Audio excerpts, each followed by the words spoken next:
আমাদের আজকের class Gerasim লেবেডেভকে নিয়ে। লেবেডেভ ছিলেন একজন রুশ দেশীয় জ্ঞান তাপস। ভারতীয় ভাষা ও দর্শন, পুরাণ, জ্যোতিষ বিজ্ঞান প্রভৃতি শিক্ষার জন্যই মূলত তিনি ভারতবর্ষে এসেছিলেন। 1785 খ্রিস্টাব্দের 15ই আগস্ট মাদ্রাজে এসে তাই অল্পদিনের মধ্যে তিনি তামিল ভাষা শেখেন এবং পরে সংস্কৃত ভাষা শেখার জন্য কলকাতায় আসেন। গোলকনাথ দাস নামে একজন বহুদর্শী বাঙালি সুপণ্ডিতের কাছে তিনি বাংলা, হিন্দি ও সংস্কৃত ভাষা শিক্ষা করেন। লেবেডেভ একজন ভালো সঙ্গীতজ্ঞও ছিলেন, তাই বাঙালির নাট্যরস পিপাসা যখন যাত্রাভিনয়ে পরিতৃপ্তি খুঁজছে, সেই সময় বাংলার অভিনয় জগতে এক অভূতপূর্ব পরিবর্তন নিয়ে এলেন গেরাসিম স্টেপানোভিচ লেবেডেভ। নাট্যশালা নির্মাণ করে প্রথম বাংলা নাটক অভিনয় করানোর কৃতিত্ব তারই। গোলকনাথ দাসের সহায়তায় এম জড্রেলের লেখা দ্য ডিসগাইজ নাটকের বাংলা অনুবাদ কাল্পনিক সংবদল নামে তিনি তার নির্মিত মঞ্চে দুবার অভিনয় করান। এছাড়া love is the best doctor ও তিনি অনুবাদ করিয়েছিলেন। কলকাতার ইংরেজদের ক্যালকাটা থিয়েটারের দৃশ্যপট ও অভিনয় দেখে এবং ইংরেজ অভিনেত্রী মিসেস ব্রিস্টোর নাচ গান দেখে কলকাতায় একটি বাঙালি নাট্যশালা প্রতিষ্ঠার ইচ্ছা জেগেছিল লেবেডেভের। এতে সকলের যেমন চিত্ত বিনোদন হবে, তেমনি তার রোজগারও হবে। তাই এই সমস্ত কারণে 1795 খ্রিস্টাব্দে কলকাতার 25 নং ডোমতলাতে, বর্তমানে যেটা এজরা স্ট্রিট, সেখানে তিনি বেঙ্গলি থিয়েটার নাম দিয়ে একটি নাট্যশালা প্রতিষ্ঠা করেন। এই নাট্যশালাতেই প্রথম দি ডিসগাইজ নাটকটির বাংলা অনুবাদ কাল্পনিক সংবদল মঞ্চস্থ হয়েছিল 1795 সালের 28 নভেম্বর তারিখে। পরের বছর অর্থাৎ 1796 সালের 21 মার্চ নাটকটির দ্বিতীয় অভিনয়ও হয়েছিল। 3 মাসের মধ্যে নিজেই নকশা করে বিলিতি রঙ্গমঞ্চের আদর্শে তিনি নাট্যশালাটি তৈরি করিয়েছিলেন।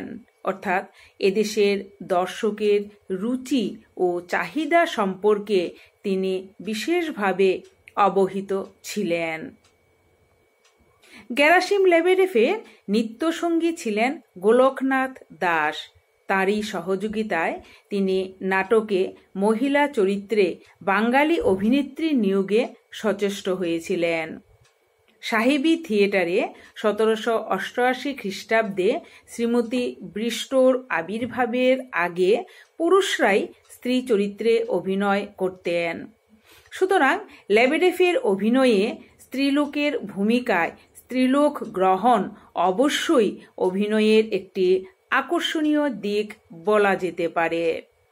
গোলকনাথ দাস শুধু বাঙালি অভিনেতা ও অভিনেত্রী সংগ্রহ করে দেননি, তিনি তাদের অভিনয় শিক্ষাও দিয়েছিলেন।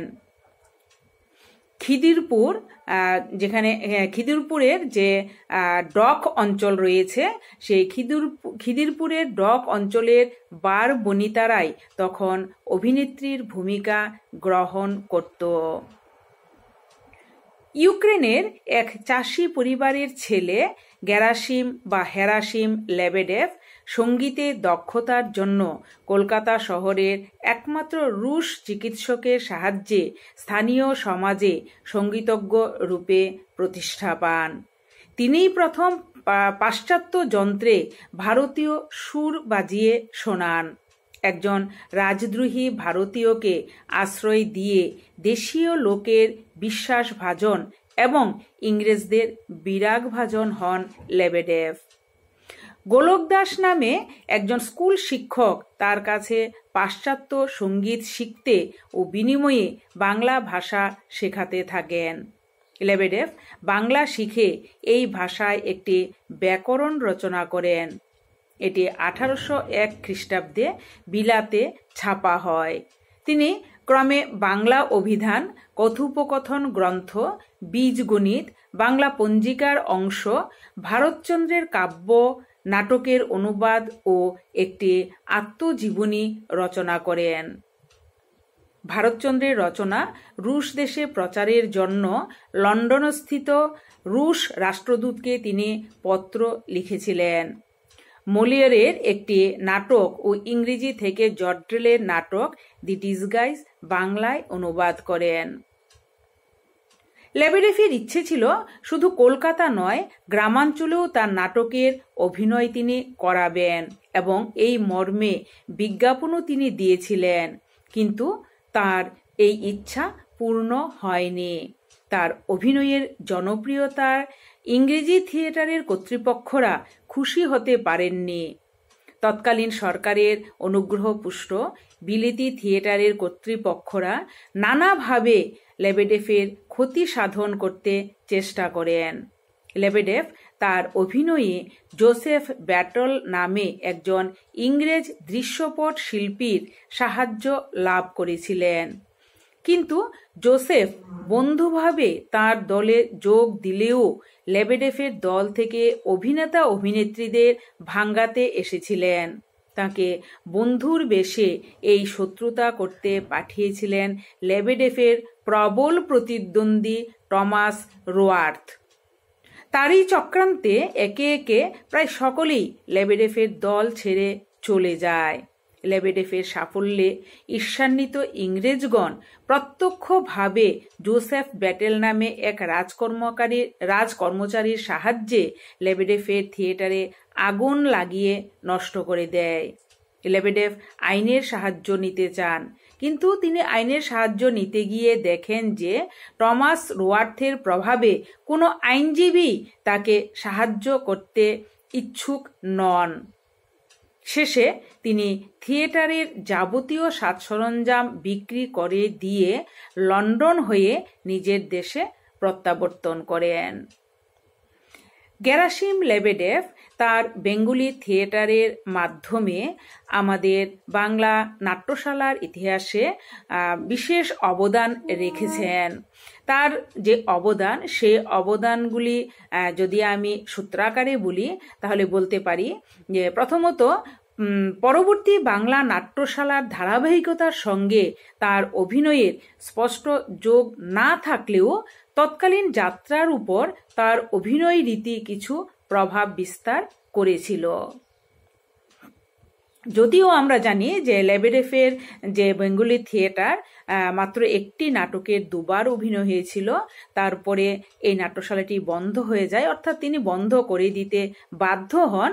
তবু নাট্যশালার ইতিহাসে, বাংলা নাট্যশালার ইতিহাসে তার লেবেডেফের অবদানের কথা আমরা অস্বীকার করতে পারি না। দ্বিতীয়ত, সামাজিক ও রসাত্মক বিষয় অবলম্বনের মধ্য দিয়েই বাংলা নাট্যশালা যে একদিন প্রতিষ্ঠা লাভ করবে, এই ইঙ্গিত লেবেডেফের প্রচেষ্টায় আভাসিত হয়ে উঠেছিল। তৃতীয়ত, নাচ ও গান বাংলা নাট্যশালায় যে দীর্ঘকাল আধিপত্য বিস্তার করে আসছে, তা লেবেডেফেরই কিন্তু অবদান। চতুর্থত, যাত্রার মধ্যে দৃশ্য বিভাগ ও গর্ভাঙ্ক রচনার মূলেও লেবেডেফের নাটকের প্রভাবের কথা অনুমান করা হয়। সর্বোপরি বাংলা রঙ্গালয়ের আজ যে এই রমরমা ভাব, তা মূলত লেবেডেফের দ্বারাই সম্ভব হয়েছে, একথা কিন্তু আমাদের ভুললে চলবে না। তাই বলতে হয়, বাংলায় ঊনবিংশ শতকের দ্বিতীয় দশক থেকে যেসব যাত্রার অভিনয় হয়েছে, সেগুলি নানা বিষয়ে নূতনত্বের জন্য নূতন যাত্রা নামে অভিহিত হয়েছে। লেবেডেফের যুগান্তকারী অভিনয়ের পরেই যাত্রার মধ্যে এইসব পরিবর্তন লক্ষ্য করা গেছে বলে কেউ কেউ মনে করেন। কেউ কেউ মনে করেন যে তার দি ডিসগাইজের বাংলা অনুবাদ কাল্পনিক সাংবদলের অভিনয় প্রভাবেই এই পরিবর্তন। অতএব তিনি যে বাংলা রঙ্গমঞ্চের ক্ষেত্রে কিংবদন্তি পুরুষ সে কথা অত্যুক্তি নয়।